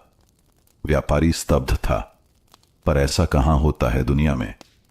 मीनू मुस्कुराई, यहां होता है जहां इंसान पर भरोसा अब भी जिंदा है। दुनिया की नजरों में गांव या पाठशाला सिर्फ किताबों तक सीमित नहीं रही। राज्य सरकार ने मॉडल स्कूल घोषित किया। टीवी, पत्रकार, फिल्मकार सब आने लगे, पर गांव वालों का विश्वास वैसा ही रहा, स्थिर, शांत और जमीन से जुड़ा। रात का सन्नाटा, एक साया गांव की वो शांत रात थी। सभी अपने अपने घरों में सो रहे थे, बिना ताले, बिना डर। पर उस रात गांव की सीमा पर बने पुराने वीरान घर में एक परछाई दाखिल हुई। वो घर वर्षों से बंद पड़ा था, कभी गांव के सबसे अमीर जमींदार का था, अब जर्जर खंडहर सा। पर उस रात एक साया चुपचाप भीतर गया और एक संदूक खोलकर कुछ बाहर निकाला। कुछ लेकर नहीं, देकर गया। सुबह बच्चे खेलते हुए वहां पहुंचे। दरवाजा खुला था, पर भीतर का दृश्य चौंकाने वाला था। जंग लगा संदूक खुला पड़ा था। उसमें से कुछ किताबें, पुराने गहने और एक पुर्जा बाहर रखा था। मैंने जिनसे चुराया था अब उन्हें लौटा रहा हूं। इस गांव ने मुझे सिखाया कि सच्चा इंसान बनना मुमकिन है। यह आखिरी ताला था जो मेरे भीतर लगा था, अब वो भी खोल दिया। दस्तखत नीचे था। एक भूतपूर्व चोर गांव की बैठक। गांव के बुजुर्ग, युवा और बच्चे सब इकट्ठा हुए। वो चिट्ठी पास से पढ़ी गई। कोई गुस्सा नहीं था, सिर्फ मौन। फिर कोई बोला, शायद हर चोर को एक मौका चाहिए, एक ऐसा गांव जो उसे इंसान मान सके। आखिरी ताला का अर्थ उस घटना ने गांव में एक नई परंपरा शुरू की। अब हर नवविवाहित जोड़ा शादी के बाद अपने घर का ताला खोलकर फेंक देता और एक पेड़ लगाता। उसे कहा जाता आखिरी ताले का पेड़। वो पेड़ गांव के मैदान में बढ़ते रहे। सिर्फ हरियाली नहीं, भरोसे की छाया भी फैली। विश्वास का वृक्ष। गांव के बच्चों ने एक कविता बनाई। न ताले, न दीवारें, न डर की तलवारें, यहां हर दरवाजा खुला है, इंसानियत की पुकार है। शहर से आया पत्रकार, नाम था अश्विन मेहरा। एक राष्ट्रीय अखबार में काम करता था। आकर्षक चेहरे, पैनी निगाहों वाला, लेकिन भीतर थोड़ा थका हुआ आदमी। वो विश्वास नहीं करता था कहानियों में, उसे तथ्य चाहिए होते थे, ठोस आंकड़े, बोलते चित्र। पर जब उसने सुना एक गांव जहां कभी ताले नहीं लगे और चोरी के बाद भी दरवाजे नहीं बंद हुए, उसने सोचा जरूर कोई चाल है। पहला अनुभव। बिना दस्तक के आमंत्रण अश्विन गांव पहुंचा तो पहला दृश्य था, एक बच्चा खेत से लौटता दिखा, पीठ पर बैग, हाथ में साइकिल। बच्चा रुककर बोला, आप नए आए हैं, पानी पीना है, चलिए हमारे घर। अश्विन चौंका, तुम्हारे माता पिता नाराज नहीं होंगे? बच्चा बोला, यहां कोई भी नाराज नहीं होता जब कोई प्यासा दरवाजा खटखटाए। दूसरा अनुभव। खुला घर, खुला दिल। घर में मां ने बिना सवाल उसे खाना परोसा। वो पूछ न सका, आपको डर नहीं लगता किसी पराये से? मां मुस्कुराई, डर तब होता है जब कुछ छुपाना हो। हमने कभी कुछ छुपाया नहीं, इसीलिए डर कैसा। तीसरा अनुभव। वो चिट्ठी की चर्चा रात को गांव की चौपाल में जब सब बैठे थे, किसी ने फिर से उस चोर की चिट्ठी पढ़ी। अश्विन ने पूछा, क्या आपको कभी पछतावा हुआ कि आपने दरवाजे बंद नहीं किए? हरिचरण बोले, अगर हमने ताले लगाए होते तो वो आदमी भी कभी ना लौटता। इंसान को लौटने का दरवाजा खुला रखना चाहिए। रात में अकेले अश्विन ने रात उसी खुले घर में बिताई जहां कभी चोरी हुई थी। वो डर के कारण नहीं सो पा रहा था, लेकिन रात के तीसरे पहर जब उसने छत से तारों को देखा और एक वृद्ध की धीमी बांसुरी सुनी तो उसके भीतर का दरवाजा खुल गया। सुबह रिपोर्ट नहीं, आत्मकथा। सुबह लौटते समय उसने अपनी डायरी में लिखा, मैं एक कहानी ढूंढने आया था, लेकिन अपने भीतर की एक दीवार खोली है। यह गांव एक सबक है कि विश्वास कोई अबू शब्द नहीं, बल्कि जीने का तरीका है। कुछ महीने बीते। अश्विन की रिपोर्ट छपी, जहां भरोसा सांस लेता है, बिना ताले का गांव। लोगों ने पढ़ा और कोई रोया तो किसी की यादें हिल गईं। बहुत से लोग थे जो कभी इस गांव से गए थे, शहरों में, विदेशों में, जिन्हें लगता था गांव अब पुराना हो गया, वो प्रेम, वो अपनापन अब कहां। लेकिन अब वो लौटने लगे। लौटने वाले रेखा, राकेश और रमेश काका। रेखा, जिसने 10 साल पहले शादी के बाद शहर को चुना, अब 2 बच्चों के साथ लौटी। बोली, मैंने बच्चों को बहुत कुछ सिखाया, लेकिन भरोसे की भाषा नहीं सिखा पाई, अब यहीं सिखाऊंगी। राकेश आईटी कंपनी में काम करता था। बोला, हर दिन पासवर्ड बदलता था, लेकिन यहां रिश्ते बिना पासवर्ड के चलते हैं। यही असली सिक्योरिटी है। रमेश काका बूढ़े हो चले थे, 70 की उम्र में लौटे। कहते थे, अब शरीर थक गया है, लेकिन आत्मा यहीं चैन पाएगी। गांव में बदलाव, लेकिन आत्मा वहीं जिन्होंने पहले गांव छोड़ा था। अब वहीं लौटकर स्कूल खोले, पुस्तकालय बनाए, मिट्टी के घरों को नए रंग दिए, लेकिन ताले फिर भी नहीं लगे। वो जानते थे, जो सबसे सुरक्षित है वो दिल की दीवारों पर लिखा होता है, और वहां कोई चोर नहीं पहुंच सकता। चोर की दूसरी चिट्ठी। एक रात फिर किसी ने देखा, गांव के मंदिर के पास एक चिट्ठी पड़ी थी। लिखा था, मैं अब चोर नहीं रहा। आपने मुझसे चोरी करके मेरे भीतर का डर छीन लिया। अब मैं लोगों को सिखाता हूं कि खुलापन क्या होता है। किसी दिन लौटूंगा, एक दीपक लेकर उस दरवाजे पर जो कभी बंद नहीं हुआ था। बिना दरवाजों वाला घर, एक आंदोलन। अब ये गांव सिर्फ गांव नहीं रहा, एक प्रतीक बन गया। टीवी, इंटरनेट, किताबें, सबने इसका जिक्र किया, पर जो आए उन्हें एहसास हुआ ये कोई चमत्कार नहीं, बल्कि बहुत साधारण और बहुत सच्चा जीवन था। गांव की सर्द रात थी। मौन गहराता जा रहा था। चांद अधूरा था, लेकिन किसी के कदम पूरे थे। एक बूढ़ा आदमी, सर पर सफेद टोपी, हाथों में धीमी लौ वाला दीपक लिए हर घर के सामने रुकता था। दरवाजे नहीं थे, लेकिन वह फिर भी रुकता। जहां दरवाजा नहीं होता, वहां दहलीज और भी पवित्र हो जाती है। वो हर घर की सीढ़ी पर दीपक रखता, फिर सिर झुकाकर एक क्षण ठहरता। कोई जानता नहीं था उसका नाम। कभी किसी ने सवाल नहीं पूछा, वो बोलता भी नहीं। पर जब वो लौटता, सुबह तक पूरे गांव में दीपक जलते मिलते, और हर दीपक के नीचे एक पत्ता होता, नीम का पत्ता। लोग समझते, कड़वे सच के साथ जलती है सच्ची लौ। बच्चों की उत्सुकता, बच्चे उसके पीछे पीछे दौड़ते, पर वो धीमे चलता और एक बार पलटकर मुस्कुरा देता। एक दिन एक बच्चा पूछ बैठा, बाबा, आप ये दीपक क्यों रखते हो जब यहां कोई दरवाजा ही नहीं? उसने सिर पर हाथ रखा और धीरे से कहा, हर आत्मा का एक दरवाजा होता है, मैं वहीं दीपक रखता हूं। गांव में एक नई प्रथा, अब हर साल गांव के लोग दीप रात्रि मनाने लगे। हर घर के सामने एक दीपक, हर मन में एक स्मृति। उस रात कोई ताले नहीं लगाता, कोई डरता नहीं, कोई संदेह नहीं करता। अंत नहीं, आरंभ ये कहानी किसी चोर की नहीं, किसी घर की नहीं, बल्कि मानवता की कहानी थी। वो बूढ़ा आदमी कौन था? शायद वही चोर था, या कोई और, या फिर हम सबके भीतर का एक रूप जो हमें याद दिलाता है कि भरोसा खोने से पहले नहीं टूटता, वो तब टूटता है जब हम विश्वास करना बंद कर देते हैं। हमारी दूसरी कहानी है रिश्तों की उलझन।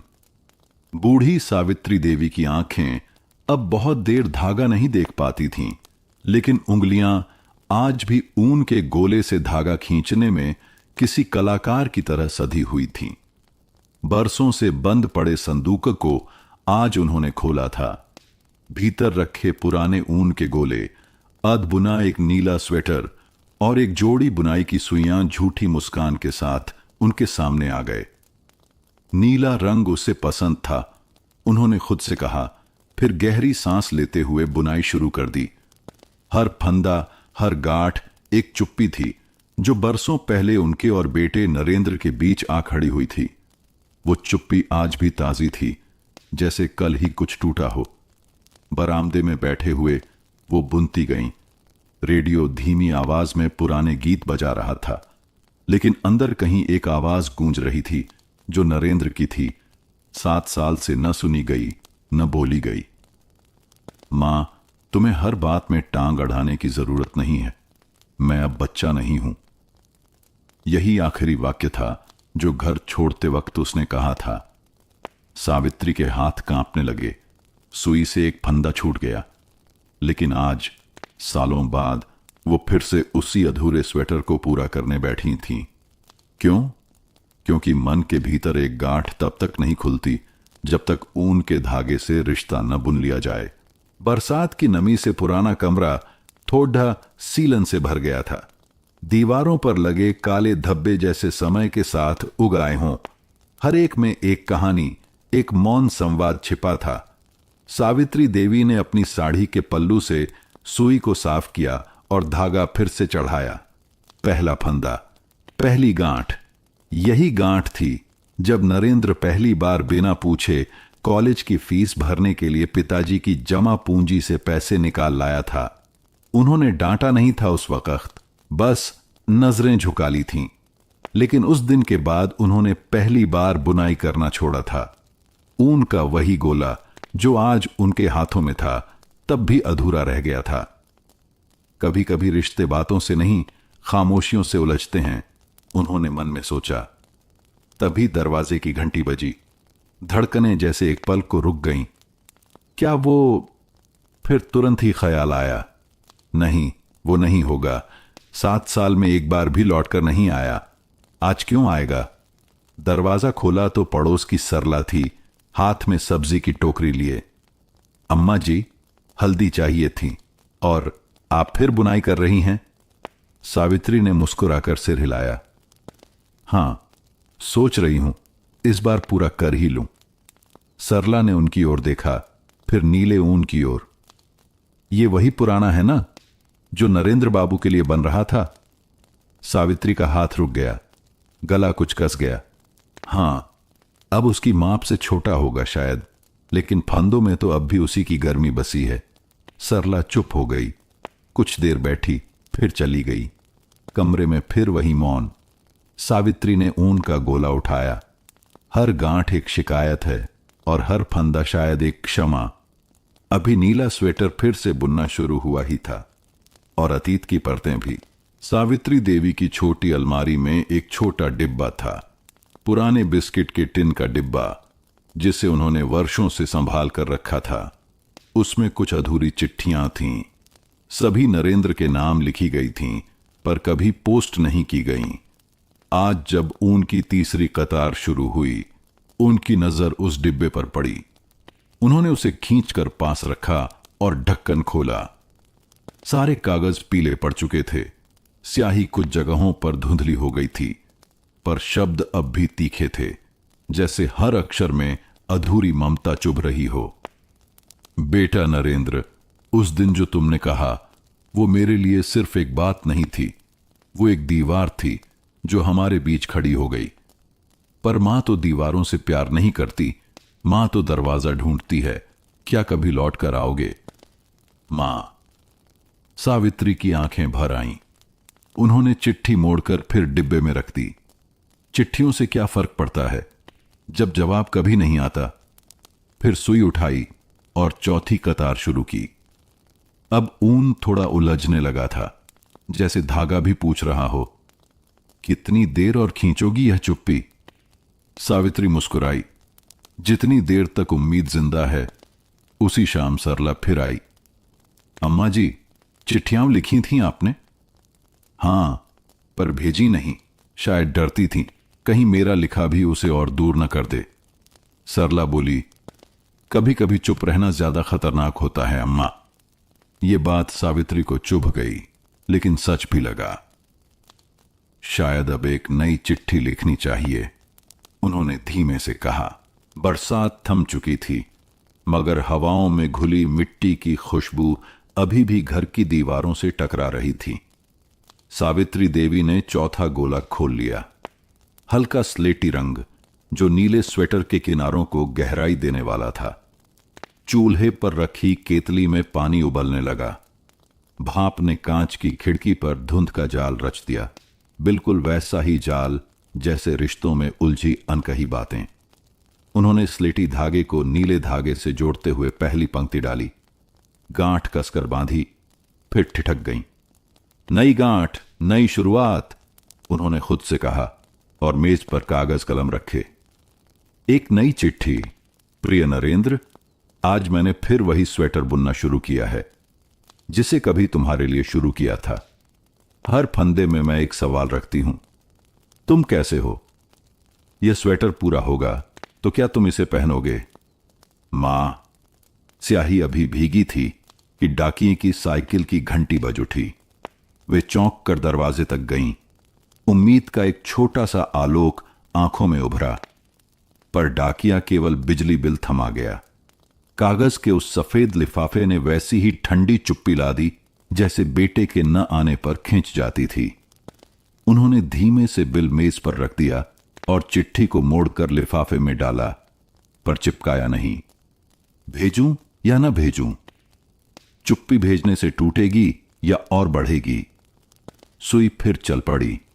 नीले स्लेटी फंदों की लय के बीच एक भूला बिसरा गीत हौले से होंठों पर आ बैठा। ऊंची नीची राहें तेरी, मां की दुआएं साथी। बीच में गलती से एक फंदा उलट गया। उन्होंने सुई रोकी, धागा ताना और उलझन सुलझाई। यही तो जीवन था। गलती देखो, पीछे जाओ, गांठ खोलो, फिर आगे बढ़ो। दूर किसी शहर में उसी वक्त हजारों किलोमीटर दूर मुंबई के एक छोटे से अपार्टमेंट में नरेंद्र देर रात फाइलें समेट रहा था। रेलिंग के पार अरब सागर पर छाई गुलाबी चांदनी उसके अंदर की हलचल से बेखबर झिलमिला रही थी। मेज के कोने पर पड़ी पुरानी घड़ी 2:13 AM का वक्त दिखा रही थी। यही घर छोड़ने वाली रात का वही पहर था। एक नोटबुक खोलते खोलते उसकी नजर पड़ गई। सफेद स्वेटर का अधबुना टुकड़ा जो वो अनजाने में साथ ले आया था। उंगलियों ने धागे की गांठें टटोली।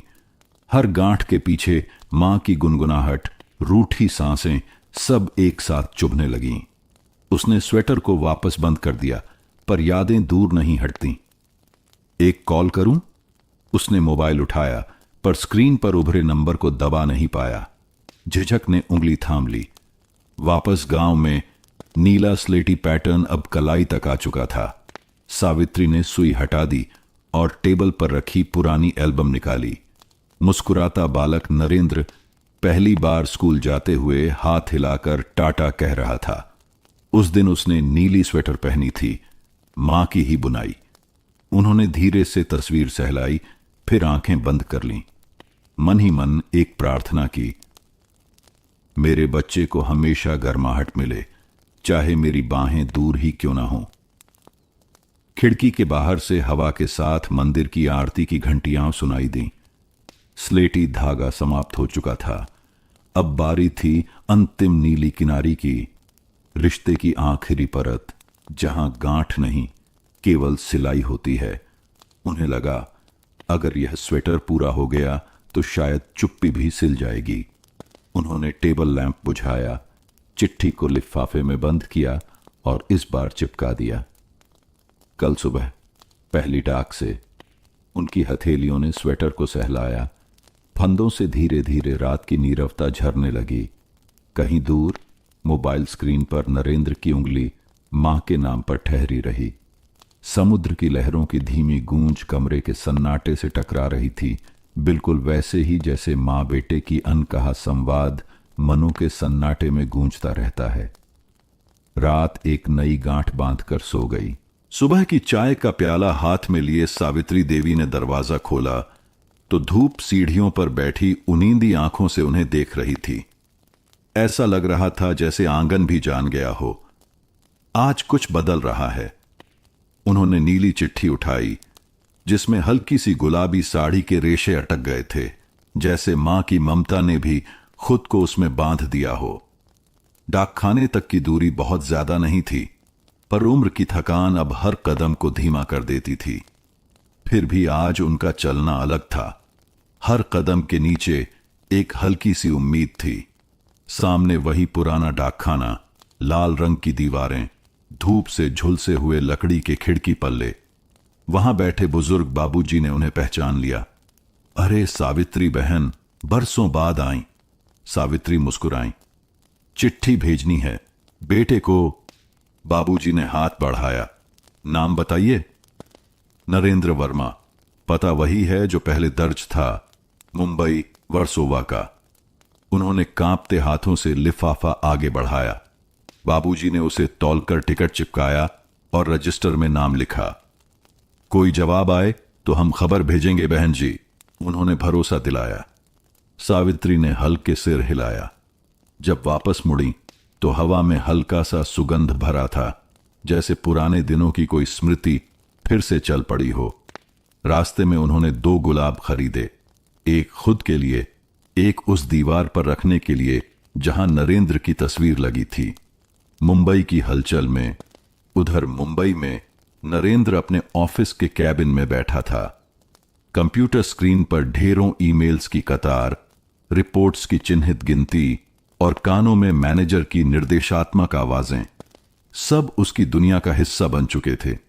लेकिन आज उसकी आंखें बार बार खिड़की से बाहर दौड़तीं, जहां समुद्र अपनी लहरों से अजीब सी कहानियां कह रहा था। टी टेबल पर रखा अधबुना स्वेटर और मां की आखिरी राखी, जो बिना कुछ कहे हर साल आ जाती थी। क्यों नहीं लिखती अब, उसने मन में सोचा। फिर अचानक बिल्डिंग का सिक्योरिटी गार्ड दरवाजे पर आया। सर, पोस्ट आया है आपके नाम। नरेंद्र चौंका। पोस्ट? किसकी? कोई बूढ़ी अम्मा के नाम से है। बहुत धीमी आवाज में बोली थी कि बेटा इसे पढ़ेगा तो समझ जाएगा। नरेंद्र ने कांपते हाथों से लिफाफा लिया। वही मां की लिखावट, वही हल्का नीला रंग, अंदर जैसे बिजली कौंधी। उसने तुरंत दरवाजा बंद किया, लैपटॉप हटाया और लिफाफा खोला। चिट्ठी खुलती है। प्रिय नरेंद्र, स्वेटर पूरा हो रहा है। हर फंदे में तुझे याद किया, हर गांठ में तेरी चुप्पी को बांधा। क्या तू भी कभी अपनी सुई उठा पाएगा? शायद अब वो समय है जब मां की बातें तर्क से नहीं, प्रेम से सुनी जाए। लौटा, मां। नरेंद्र की आंखों में नमी आ गई। पल भर में वो सारा गुस्सा, सारा तर्क, सारी व्यस्तता तिनके की तरह उड़ गया। उसने फोन उठाया। उंगलियां कांप रही थीं। स्क्रीन पर वही पुराना नाम, मां। और इस बार उसने नंबर दबा ही दिया। फोन उधर गांव में बजा। सावित्री देवी बरामदे में बैठी स्वेटर का अंतिम फंदा बुन रही थीं। घंटी बजी। 1, 2, 3 बार। उन्होंने सुई नीचे रखी। हाथ कांपे, लेकिन फोन उठाया। हां? उधर से आवाज आई, मां। एक क्षण को समय ठहर गया। सावित्री देवी की आंखों में आंसू थे, लेकिन होंठ मुस्कुरा रहे थे। तेरा स्वेटर पूरा हो गया बेटा। फोन कट चुका था, पर कमरे में अब भी नरेंद्र की आवाज गूंज रही थी। मां। सावित्री देवी की उंगलियां अब भी कांप रही थीं। बरसों से जो हाथ सिर्फ ऊन की गांठें खोल रहे थे, आज एक भावनात्मक गांठ भी ढीली कर आए थे। वे वहीं बैठी रहीं, जैसे कोई सपना देखने के बाद आदमी कुछ पल चुप खड़ा रहता है। फिर धीरे धीरे उन्होंने स्वेटर उठाया। अब पूरी बाहें जुड़ चुकी थीं, गर्दन की किनारी बस अधूरी थी। उन्होंने सुई थामी और नई ऊर्जा के साथ धागा फिर से चढ़ाया। अब स्वेटर तो समय पर पूरा करना होगा, वो आ सकता है। उधर मुंबई में नरेंद्र की आंखें उस नीले लिफाफे पर टिकी थीं, जो अभी कुछ पल पहले ही खोला था। चिट्ठी की स्याही अब भी ताजा लग रही थी, जैसे हर शब्द उसके लिए ही लिखा गया हो। मां अब भी वही है, सब कुछ वैसा ही। पर क्या वो अब भी वैसा ही था? उसने ऑफिस से छुट्टी ली और बैग पैक किया। एक स्वेटर, कुछ जरूरी कपड़े और वही पुराना ऊन का टुकड़ा जिसे कभी उसने गुस्से में अधूरा छोड़ दिया था। ट्रेन रात की थी, वही गांव वाली जो 7 साल पहले वह छोड़कर गया था। हर स्टेशन पर जब ट्रेन रुकती, वो खिड़की से बाहर देखता, कहीं मां दिख जाए, जैसे कोई दृश्य बिन बुलाए आंखों में उतर आए। मोबाइल में नेटवर्क कभी आता, कभी चला जाता, लेकिन दिल की लाइनें अब जुड़ रही थीं, बिना किसी व्यवधान के। गांव में प्रतीक्षा की तैयारी सरला सुबह सुबह आई, आंखों में चमक थी। अम्मा जी, क्या सच में नरेंद्र बाबू का फोन आया था? सावित्री ने हां में सिर हिलाया। कहां है? आ रहा है। सरला ने जल्दी जल्दी आंगन साफ किया, खिड़की की पर्दे बदले और रसोई में खीर चढ़ा दी। आज आपके चेहरे पर बरसों बाद रोशनी दिख रही है, सरला ने मुस्कुराते हुए कहा। सावित्री ने कुछ नहीं कहा, बस स्वेटर का अंतिम फंदा पूरा किया। फिर उसे मोड़कर एक कपड़े में लपेट दिया, जैसे कोई सहेजी गई विरासत हो। उसी समय खिड़की से धूप भीतर आई। बरामदे की दीवार पर पड़ी परछाई में मां और स्वेटर की सूरत एक हो गई, पुरानी पर सजीव। ट्रेन गांव पहुंचती है। स्टेशन पर उतरते ही नरेंद्र की आंखें भीग गईं। स्टेशन की दीवार पर अभी भी वही पुरानी पोस्टर थे, वही कुल्हड़ की चाय, वही भुट्टे वाला। पर कुछ तो बदल गया था। वो ऑटो पकड़कर घर की ओर चला। सड़कें वहीं थीं, पर हर पेड़ जैसे एक पुरानी बात कह रहा था। गांव की गलियां आज चुप नहीं थीं। हर कोना किसी गुमशुदा संवाद की प्रतीक्षा में था। जब वह गली में पहुंचा, सामने वही पुराना दरवाजा था और दरवाजे पर मां बैठी थीं, हाथ में वही नीला स्वेटर। नरेंद्र उतर कर कुछ देर उन्हें देखता रहा। वो बुजुर्ग स्त्री उसकी मां ही थी, पर अब उसमें उम्र की थकान के साथ एक जीत की चमक थी। सावित्री उठी। नरेंद्र पास आया। उन्होंने धीरे से स्वेटर उसकी ओर बढ़ाया। पूरा हो गया बेटा, लेकिन तू जब तक पहनेगा नहीं, तब तक मैं इसे पूरी तरह पूरा नहीं मानूंगी। नरेंद्र ने कांपते हाथों से स्वेटर लिया, पहना, और जैसे सालों की चुप्पी उस ऊन की गर्माहट में घुल गई। मां और बेटे ने एक दूसरे को देखा। कोई शब्द नहीं कहा, कोई क्षमा नहीं मांगी, कोई तर्क नहीं किया। बस एक गहरी, सजीव, शांत स्वीकृति थी। रात का खाना खामोशी में बीता, पर वह चुप्पी अब पहले जैसी बोझिल नहीं थी। मां ने रोटियां सेंकी। नरेंद्र ने सब्जी की थाली सजाई। दोनों ने एक दूसरे की ओर देखकर धीरे से मुस्कुरा दिया, जैसे रिश्ते फिर से बुनने शुरू हो गए हों, बिना कोई सिलाई दिखाए। खाने के बाद सावित्री ने धीरे से कहा, तेरे कमरे की अलमारी खोली थी मैंने, अब भी तेरी पुरानी किताबें हैं। नरेंद्र ने आश्चर्य से देखा। अलमारी अब भी वैसी ही है? हां, मां बोली, बिल्कुल वैसी ही, जैसे तू अभी भी यहीं हो, हर दिन। नरेंद्र बिना कुछ कहे कमरे में चला गया। कमरे में पुराना जीवन, कमरे में हल्की सी महक थी, पुरानी किताबों, बंद खिड़की और एक भटकी हुई याद की। अलमारी खोली तो सामने वही भूगोल की किताब, पापा की पुरानी घड़ी और ऊपर के खाने में एक छोटी सी डायरी। उसने डायरी उठाई, खोला तो पहला पन्ना मां के हाथ से लिखा था, नरू के लिए।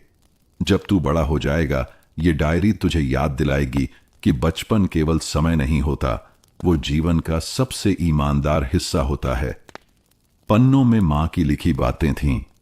उसके पहले शब्द, पहला स्कूल डे, पहली बार अकेले बाजार जाना, पहली चोट और पहली राखी।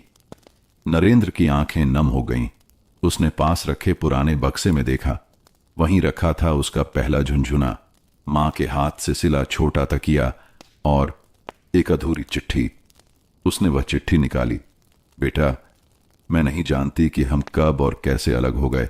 शायद जब तू बड़ा हो गया और मैं छोटी पड़ गई। पर जान कि मां कभी छोटी नहीं होती। वो बस खामोश हो जाती है ताकि बेटा बड़ा महसूस कर सके। मां, अगली सुबह। संवाद की सुई सुबह। जल्दी उठकर नरेंद्र ने चाय बनाई और मां के पास लाकर रखा। काफी कुछ बदल गया है, उसने कहा। बदलना बुरा नहीं बेटा, मां ने मुस्कुराकर कहा। बुरा तब होता है जब हम बदलकर भी खुद को भूल जाएं। चाय के घूंटों के बीच एक नई बातचीत शुरू हुई। नरेंद्र ने मां से पूछा, आप अकेली कैसे रह लेती थीं? मां हंसी। मैं अकेली नहीं थी बेटा, तेरी यादें हर कोने में थीं। बस तेरी आवाज नहीं थी, वो अब आ गई है। स्वेटर की अंतिम परख। नरेंद्र ने स्वेटर पहना और आईने में देखा। फिटिंग थोड़ी ढीली थी, लेकिन उसमें गर्मी थी, एहसास था। मां की उंगलियों की छाप थी। वह मुस्कुराया और बोला, मां, अब मुझे भी ऊन पकड़ना सिखाओ। मैं भी कुछ बुनना चाहता हूं, शायद हमारे रिश्ते का अगला हिस्सा। मां की आंखें चमक उठीं। बिल्कुल, लेकिन ध्यान रहे, हर गांठ में धैर्य चाहिए होता है। उस रात सावित्री ने खिड़की से झांका। आंगन में चांदनी उतर आई थी। अंदर नरेंद्र ऊन की सुई थामे बैठा था। पहला फंदा लगाते हुए उसकी उंगलियां कांपी, लेकिन मां ने हाथ थाम लिया। गलती होगी, उन्होंने कहा, पर याद रख, हर रिश्ते की शुरुआत गलत फंदे से होती है, फिर धीरे धीरे सब ठीक हो जाता है। नरेंद्र अब हर शाम मां के पास बैठता, ऊन की सुई पकड़ता और नई बुनाई सीखता। शुरुआती उलझनों के बाद अब उसकी उंगलियां धागों से दोस्ती करने लगी थीं। एक दिन जब वो मां के पुराने संदूक से ऊन का गोला ढूंढ रहा था, तभी उसके हाथ एक पुरानी रेशमी थैली लगी। मां, ये क्या है? उसने पूछा। सावित्री चौंकी। उनकी आंखों में एक पल को कुछ ऐसा तैर गया जो नरेंद्र ने पहले कभी नहीं देखा था। झिझक, दर्द और एक छिपी स्मृति। वो मत खोलो, उन्होंने धीमे से कहा, पर नरेंद्र रुक नहीं पाया। उसने थैली खोल ली। अंदर एक नन्हा बच्चा स्वेटर था, पीले रंग का। साथ में एक छोटी सी फोटो, दो छोटे बच्चे, दोनों बिल्कुल एक जैसे, जुड़वां। नरेंद्र ठिठक गया। ये कौन है मां? सावित्री ने गहरी सांस ली। वक्त आ गया है तुझे बताने का। पुराना पन्ना, एक और गांठ। तेरा एक भाई था, सावित्री ने धीमी आवाज में कहा। नाम था निखिल। तुम दोनों जुड़वां थे, लेकिन एक बुखार आया जब तुम 2 साल के थे। डॉक्टर दूर था, गांव में दवा नहीं मिल पाई और आंखें भर आईं। निखिल चला गया। नरेंद्र अवाक बैठा रहा। मां, आपने कभी बताया नहीं? कैसे बताती? एक बेटे को खोकर दूसरा जो बचा था उसे सीने से लगा लिया था, पर उस प्यार में डर भी था, खोने का, चुप रहने का, बांध कर रखने का। शायद वही डर हमें दूर ले गया। नरेंद्र ने पहली बार मां की चुप्पी की जड़ देखी थी। वो चुप्पी सिर्फ उसकी गलतियों की नहीं थी, वो गम की तह में बसी थी। स्वेटर की दूसरी परत। उस रात नरेंद्र ने उस पीले बच्चे स्वेटर को अपनी गोद में रखा और पहली बार ऊन की नई सिलाई शुरू की। मां के साथ नहीं, मां के लिए। क्या कर रहा है? मां ने पूछा। एक स्वेटर बनाऊंगा, निखिल के नाम का। जो आप अधूरा छोड़ आई थीं, उसे पूरा करना मेरा फर्ज है। सावित्री ने कुछ नहीं कहा, बस सुई थामी और उसके पास बैठ गईं। ये स्वेटर कभी कोई पहनेगा नहीं, उन्होंने कहा, लेकिन हर फंदे में वो होगा जो हम दोनों ने खोया और फिर भी साथ रखा। एक नई गांठ। समझ का नाम। अगली सुबह नरेंद्र ने गांव के पुराने मंदिर में जाकर एक दिया जलाया। उस दिए के सामने रखा था अधूरा पीला स्वेटर और एक छोटा कागज। भाई, तुम नहीं रहे, पर मां का डर आज भी तुम्हारे आकार में हमारे बीच था। अब मैं उसे भी बांध रहा हूं, एक नई गांठ में, जिसमें दुख नहीं, समझ है। तेरा भाई। घर लौटते वक्त मां ने आज पहली बार नरेंद्र से कहा, अब तुझसे कोई उलझन नहीं रही। अब तेरे हर फंदे में वो गर्मी है जो रिश्ते मांगते हैं। सुनना, समझना और कभी कभी सिर्फ साथ बैठ जाना। नरेंद्र ने मुस्कुराकर कहा, ऊन की गांठें अब सुलझने लगी हैं मां। शायद अब समय है एक नया स्वेटर बुनने का, जिसमें न शिकवा हो, न गलती, बस हम हों। अब सावित्री देवी के चेहरे पर एक नई चमक थी। उम्र भले ही शरीर को थका दे, लेकिन जब मन हल्का होता है तो चेहरे पर एक जानी पहचानी रोशनी लौट आती है। एक शाम जब नरेंद्र बुनाई के लिए ऊन की नई डलियां लेकर आया, तो मां बरामदे में एक पुरानी कॉपी में कुछ लिख रही थीं। मां, अब क्या बुन रही हो? सावित्री ने बिना सिर उठाए जवाब दिया, अब ऊन नहीं, यादें बुन रही हूं। तुम्हें बताना है ना कि मैं मां कैसे बनी, कैसे टूटी और फिर कैसे जुड़ गई। नरेंद्र उनके पास आ बैठा। यह डायरी है? नहीं, उन्होंने मुस्कुराकर कहा, पत्रिका के लिए कहानी भेज रही हूं। नाम है ऊन की गांठें। नरेंद्र ठिठका। वही नाम जो तुम्हारी बुनाई की हर परत में था। गांव में नया सपना। इसी बीच नरेंद्र के मन में एक नया विचार आकार ले रहा था। वो हर दिन बुनाई सीखते सीखते सोचता, मां की उंगलियों में जितनी कारीगरी है उतनी तो किसी प्रोफेशनल डिजाइनर में नहीं होती। एक दोपहर उसने मां से पूछा, अगर गांव की औरतों को यह कला सिखाई जाए तो क्या वो भी अपनी गांठें सुलझा पाएंगी? मां चौंकी, फिर धीरे से बोली, ऊन से बस कपड़ा नहीं बनता बेटा, वो एक सुनने की प्रक्रिया है। जब कोई स्त्री बुनाई करती है तो उसमें वो सब बुन देती है जो वो कह नहीं पाती। नरेंद्र की आंखों में चमक आ गई। अगले ही हफ्ते गांव के पंचायत भवन में एक पोस्टर लगा, बुनाई सीखें, ऊन से रिश्ते बांधें, नरेंद्र वर्मा और सावित्री देवी द्वारा सिखाया जाएगा। पहली कक्षा, कहानियों से बुना ज्ञान। पहली ही कक्षा में 10 महिलाएं आईं। कोई विधवा थी, कोई बहू, किसी के पति शहर गए थे तो किसी के बेटे बात नहीं करते थे। सावित्री देवी ने ऊन के गोले सभी को बांटे। आज कोई पैटर्न नहीं सिखाया जाएगा, उन्होंने कहा। सिर्फ एक गांठ बांधिए और सोचिए वो किस याद से जुड़ी है। धीरे धीरे महिलाएं बुनने लगीं और उसी के साथ खुलने लगीं। किसी ने मां की याद में गांठ बांधी, किसी ने खोई हुई बेटी के लिए और किसी ने अपने भीतर की थकान के लिए। बुनाई कक्षा धीरे धीरे कहानी कक्षा बन गई। मां की कहानी प्रकाशित कुछ हफ्तों बाद सावित्री देवी की कहानी एक हिंदी पत्रिका में प्रकाशित हुई। ऊन की गांठें, एक मां की चुप्पी का दस्तावेज। नरेंद्र ने वह पत्रिका शहर भेजी, अपने दोस्तों को, पुराने सहपाठियों को। कई ने फोन किया, कुछ ने ईमेल। एक लेख ने उस गांव की बुजुर्ग मां को लेखक बना दिया था। अब सावित्री देवी की ऊन की दुकान गांव की महिलाएं चलाती थीं। नाम रखा गया, गांठ रिश्तों की बुनाई। एक शाम की बात, नरेंद्र और मां आंगन में बैठे थे। चाय के साथ स्वेटर का पैकेट था। इस बार किसी ग्राहक के लिए नहीं, बल्कि एक नवजात के लिए। किसके लिए? मां ने पूछा। नरेंद्र ने धीमे से मुस्कुराते हुए कहा, शहर में एक दोस्त की बेटी हुई है। पहली बार कोई स्वेटर मैं खुद पूरा बुन रहा हूं, पर हर फंदा तुमने सिखाया है मां। सावित्री की आंखें भर आईं। अब तू वही कर रहा है जो मैंने जीवन भर किया, बिना कहे अपने हिस्से की गर्मी बांटना। सर्दियों की एक सुबह थी। हल्की धूप आंगन में पसरी थी। मां सावित्री देवी की उंगलियां आज भी ऊन में उलझी थीं, पर अब वो पहले जैसी तेज नहीं थीं। उम्र अब उनके कंधों से झांकती थी, लेकिन उनकी आंखों में एक गहरा सुकून था। नरेंद्र ने धीरे से पूछा, मां, आज क्या बुन रही हो? मां मुस्कुराईं। एक आखिरी स्वेटर, पर यह किसी के लिए नहीं है, ये मेरे लिए है। जब मैं इस घर से जाऊं तो मेरे पास भी कुछ हो जो मैंने अपनी चुप्पियों से बुना हो। नरेंद्र कुछ नहीं बोला, बस उनके पास बैठ गया। उनकी बुनाई की लय अब धीमी हो चुकी थी। हर फंदे के साथ वो जैसे कोई अधूरी बात पूरी कर रही थीं। अंतिम गांठ बांधते हुए उन्होंने ऊन की डलियों को देखा। अब इनमें कुछ बाकी नहीं रहा।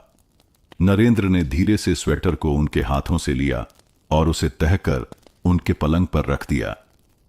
ये सिर्फ ऊन नहीं है मां, ये आपके जीवन का दस्तावेज है।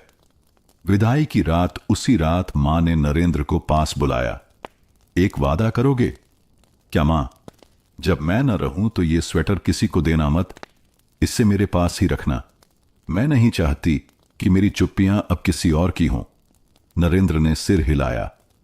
मां, आपकी चुप्पियां अब शब्द बन चुकी हैं, कहानी बन चुकी है।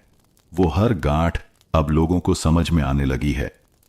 सावित्री ने मुस्कुराकर आंखें मूंद लीं और फिर उनकी सांसें धीरे धीरे थम गईं। आखिरी बुनाई कुछ हफ्तों बाद गांव में उनकी याद में एक छोटा सा केंद्र बना। ऊन की गांठें, रिश्तों की कहानी, जहां महिलाएं न सिर्फ बुनाई सीखतीं बल्कि अपने मन की गांठें खोलतीं। नरेंद्र अब हर दिन वहां आता, बच्चों को भी ऊन से खेलना सिखाता। स्वेटर जो मां ने बुना था अब एक कांच के फ्रेम में लगा हुआ था। उस पर एक कागज की चिट। हर गांठ एक चुप्पी थी, पर अब वो शब्द बन चुकी है, समापन। जब ऊन जीवन बन जाता है, ऊन की गांठें अब सिर्फ एक कहानी नहीं रही, वो एक चुप्पी से संवाद तक का सफर बन गई थी। नरेंद्र जब भी नई बुनाई शुरू करता, मां की आवाज उसके भीतर गूंजती, धैर्य से बुन बेटा, ऊन भी समझता है कब मन सच्चा है। और यूं एक मां की खामोशी ने पूरे गांव की आवाज बन ली।